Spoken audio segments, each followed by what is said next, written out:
This is a massive week for USC football.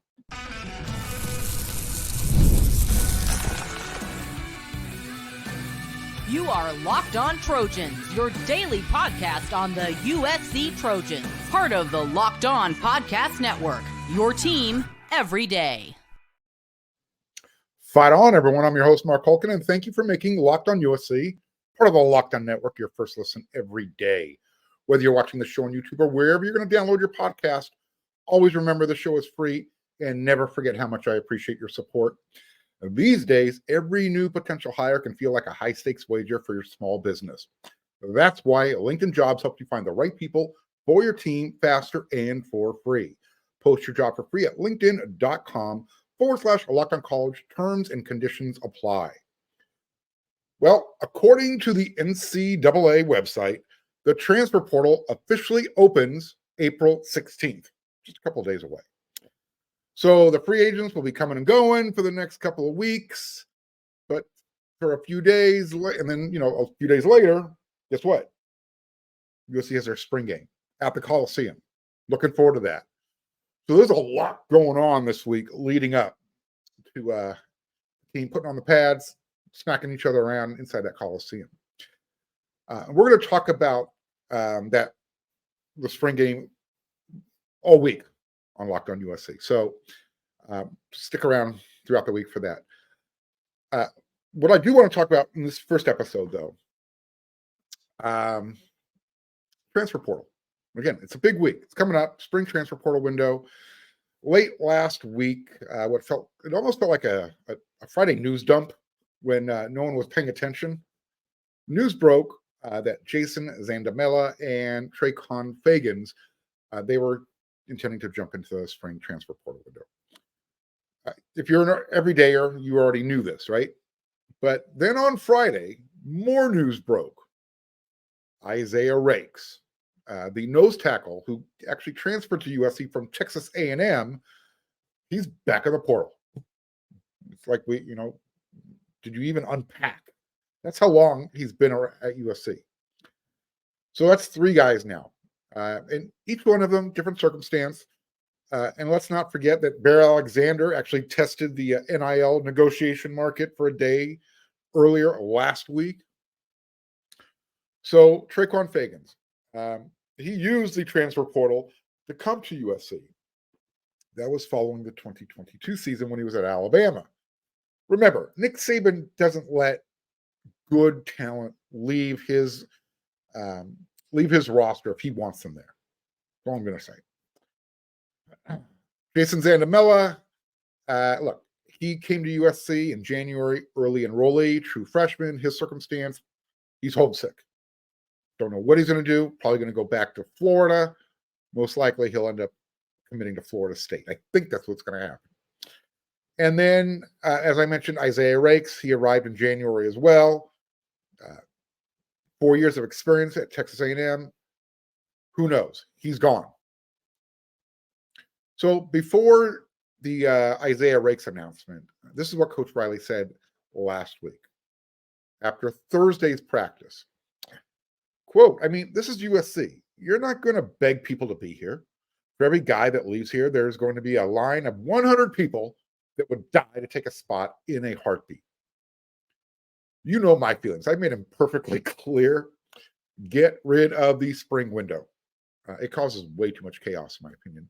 And it literally makes both letter of intent signing days worthless, if you think about it. Following Saturday's practice, team was at the Coliseum, first time this year, got some scrimmage going. Coach Riley got on Zoom like he always does, talks to the media. Right out of the box, he was asked about, what was the reason for Isaiah Rakes leaving. Coach Riley's frustration was really evident. He kind of shifted around his chair like this a little bit, kind of like I'm doing. And even more, he was even more frustrated than when he made that 100-to-1 comment about, for every one guy, 100 will stand in line to be here. So his answer was very clear, concise, and to the point, very blunt regarding Isaiah Rakes. I'm not going to get into it. It's just one of those things we're all dealing with right now. this relates with the spring transfer portal window. A couple of things. Following Thursday's practice, Coach Sean Nua mentioned Elijah Hughes and Anthony Lucas. He also mentioned Braylon Shelby. He actually mentioned, I think, everybody in the defensive line room. Well, not everybody, almost everyone. Guys who were impressing him. Name that did not come up, Isaiah Rakes. Name hasn't been mentioned much at all other than his big body. So, I have a feeling he wasn't impressing the coaching staff, and he was probably sliding down the depth chart. And when you transfer, you don't want to be riding the bench. You want to go someplace where you're going to play. That's my assumption. So when we're talking to Coach Riley Saturday on Zoom, I wanted to get Coach Riley's thoughts on the spring portal. Again, you know mine. His verbal answers were kind of non-committal, but you tell me what you think. Quote, I don't know that we've had it long enough for me to say. What you don't love is you go through spring ball and you invest some of these reps in people, and then they don't play for you in the fall. I don't love that piece of it. Although that's not going to be a huge part of your roster, there's always going to be a couple of outliers, end quote. So he kind of said what I said last week. You're spending all this time investing in development, and all of a sudden they're leaving. Look, I get it. He didn't really want to give what he wanted to say, I think, with the spring window. Look, he has to dip back into it this spring, just a few days. It's the nature of the beast. It is what it is. So again, he has to be careful what he says, leading up to the whole bidding process. And if we're being honest with each other, that's what this really comes down to. Finding out, who wants to be at USC and what it's going to cost. He also talked about how there's so little time to build a relationship when you're using the transfer portal window, especially in the spring. And you go through you're trying to go through that vetting process, making sure they're the, quote, finger quotes, the right fit. So after he gave his long answer, he wanted to make sure that the media understood that, they've been right. This staff, Riley in particular, has been right more than they've been wrong when it comes to using the transfer portal. So without saying it, kind of throwing the baby out with the bathwater, I think he'd like to see the spring window gone as well. That was the impression I got. If you've seen the video on YouTube, go check it out. Give me your own impression. He did conclude by saying, for every school and every set of coaches, you have to decide what is your priority. Ultimately, it's about finding the right guys. So what he was, I'll dissect that last comment. What he's saying is he's hopeful that the staff can rely more on their high school recruiting and development so they don't have to rely on the transfer portal as much. And I think they're going to, the less they're going to have to use the spring transfer window when you continue to develop the type of guys that are recruiting right now. If you look at that, some of the guys, and you've seen them when I show you the video on practice, they're big. The different looking breed of player that you've been accustomed to the last few years prior to Lincoln Riley taking over the program. So Coach Riley closed off by saying, look, we got a lot of dudes on this team right now that love USC, that love this team, that are as completely committed as they possibly could be, and we're not going to let the actions of a few sour us or deject us in any way. It's part of it. If we lose a couple of guys, then we'll replace them. But the large amount of this team feels that way. End quote. So look, like I said, as far as I'm concerned, unless you get rid of that spring transfer window, anybody who's signing on letter of intent day, it's turned into a verbal commitment. It means caca, poop, crap, nothing. It doesn't matter if you sign a letter of intent in December, early signing period, as Jason Zandamela did. Guess where he is? In the spring transfer portal. It doesn't matter if you sign a letter of intent in February. You could do the same thing if you want to. And obviously, if you transfer in December or January, you've got the spring window again. I said it's a huge week for USC. I'm going to talk about the upcoming spring game throughout the week on Locked on USC. So make sure you subscribe and hit the bell notification button. And look, you like the show? Don't forget those thumbs ups, smashing them. Those are really appreciated. In the next segment, I'm going to talk about a freshman making explosive plays on defense and someone who's to look out for in the spring game.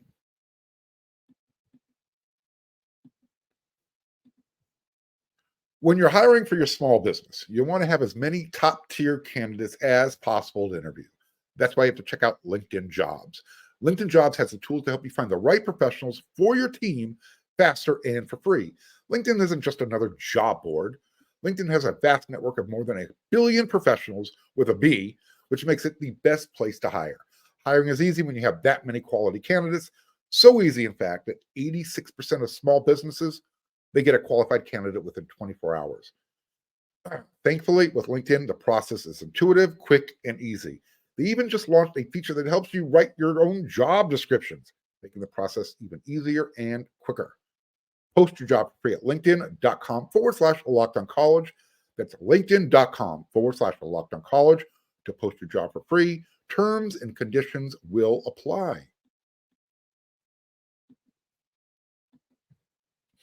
It's Locked On's NFL Mock Draft live on April 17th at 7 p.m. Eastern, streaming on the Locked On Sports Today 24/7 streaming channel on YouTube or the free Amazon Fire TV channels app. Find the ultimate 6-episode series on April 17th, starting at 7 p.m. Eastern, to hear who the local Locked On experts are picking for every NFL franchise, with live reactions from local college experts and even the fantasy football angle. The Locked On NFL Mock Draft on April 17th at 7 p.m. Eastern, streaming live on Locked On Sports Today 24/7 streaming channels on YouTube or the free Amazon Fire TV channels app. I mentioned the Coliseum scrimmage the team held over the weekend. Yep. Well, Doug Belk, USC's new secondary coach, defensive backs coach, his guys in the secondary, they're standing out. Coach Riley spoke about them on Saturday on that Zoom call. One in particular has been standing out. He's a freshman, true freshman. So is it possible? Is it possible, with all that experience and all that depth back there, that a true freshman could be starting at cornerback this fall? Pardon me. Last week, Miller Moss, QB1, everyone is assuming that, said that Marcellus Williams has been, quote, awesome. Coach Riley, quote, it's been one of the bigger secondaries we've had since we've been here. I mean, with a couple of exceptions, across the board, USC's cornerbacks are 6 foot 2 inches tall, or if not taller. So Coach Riley talked about Jacoby Covington, DeCarlos Nicholson. Those guys have stood out, as well as Prophet Brown. He's carried his Holiday Bowl game performance over during the offseason into spring camp. He's been very consistent. That's probably why Traquan Fagan said, see ya. So being, 6'1", 6'2", or bigger isn't why anyone deserves to start at USC in the defensive backfield at cornerback. Doesn't matter if you're a veteran like Prophet or Jacoby or DeCarlos Nicholson, who transferred. True freshman Marcellus Williams, it doesn't matter. If you're a true freshman, redshirt, senior, doesn't matter. You're going to play if you're the best. Marcellus Williams is the younger brother for the Trojans. Max Williams played at USC. You might have heard of him. He has a chance to start at USC. Coach Riley talked about it. For sure he does. Yeah, I think everybody does. We don't limit that to just upperclassmen or anything like that. It's just the best players. It's been a combination. He's referring to Marcellus Williams. It's been a combination of, he's been unusually consistent for a true freshman, very steady. His bad plays are not very bad. And then on top of that, he's made some outstanding plays. Coach Riley mentioned a couple of notable interceptions that he's had in back-to-back Saturdays. He even used the word Well, he said he's making explosive plays. Okay. I think that's what you want with somebody in your defensive backfield. Somebody who can make explosive plays. When you need somebody to have that pass breakup, make an interception, create a turnover. Hey, Max, he was good at that. Now it's his younger brother's turn. Something else Coach Riley said. He's a confident kid. He's been around this program a lot. Again, I brought up Max.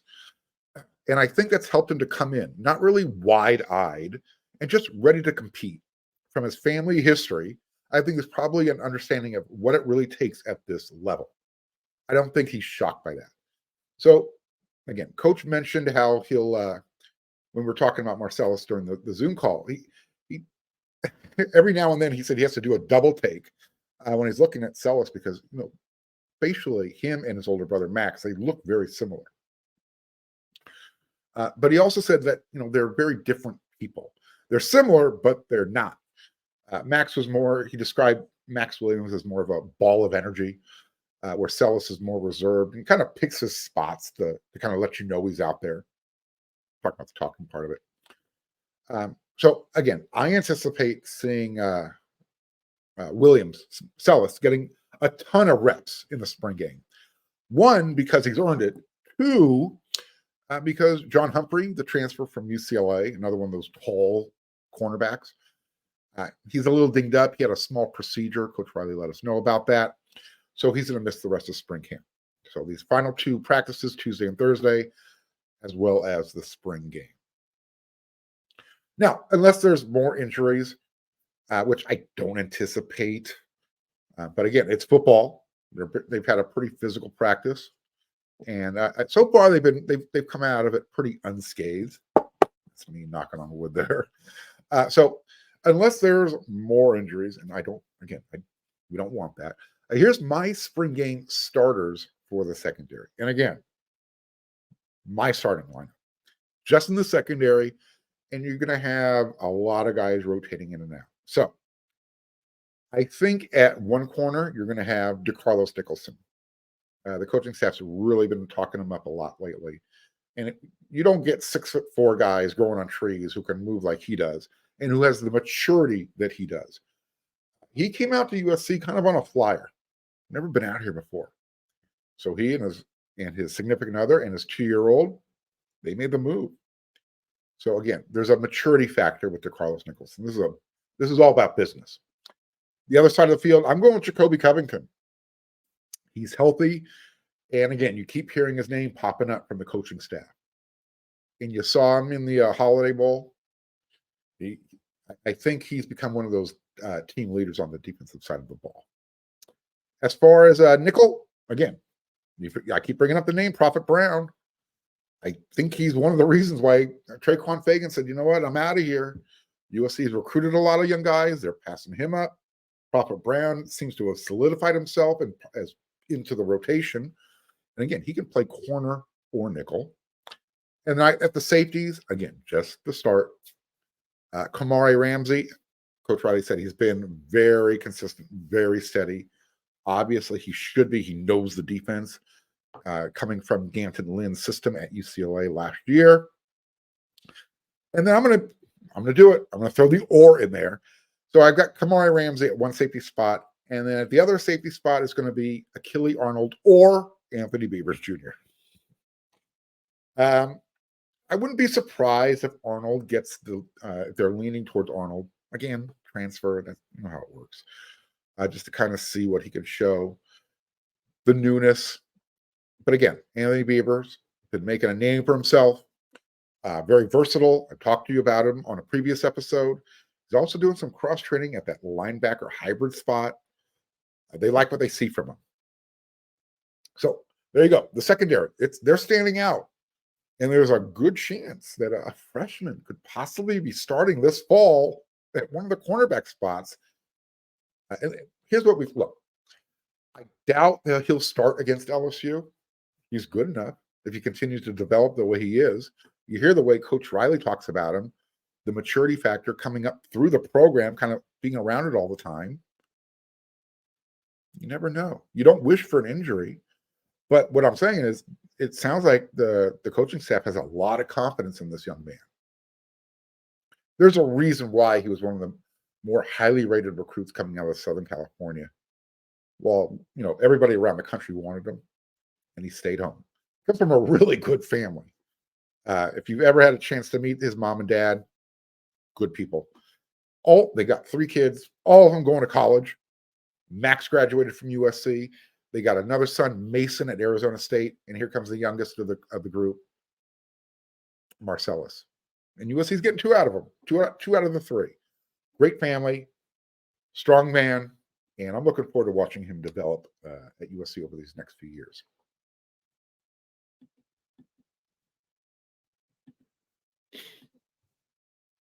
It's playoff time in the NBA, NHL, and the NHL. Baseball's in full swing, and FanDuel is your place to bet on every game. Right now, new customers get $150 in bonus bets guaranteed. That's $150 win or lose. Bet on everything from slap shots to home runs to slam dunks, all on an app that's safe, secure, and really easy to use. What are you waiting for? Visit FanDuel.com/LockedOn and make your first bet an automatic win. FanDuel, America's #1 sportsbook.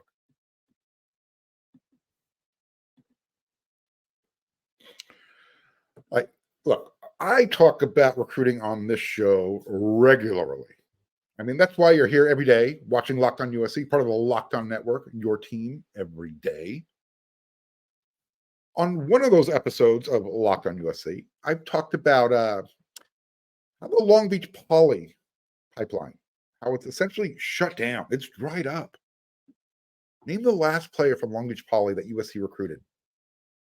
Been a while, huh? And then you got these last couple of recruiting cycles.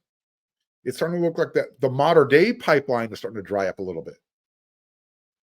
I mean, USC is showing some interesting guys from Orange County, guys like wide receiver Philip Bell from Mission Viejo, but they're not showing a whole lot. Not a lot of interest, at least early on right now.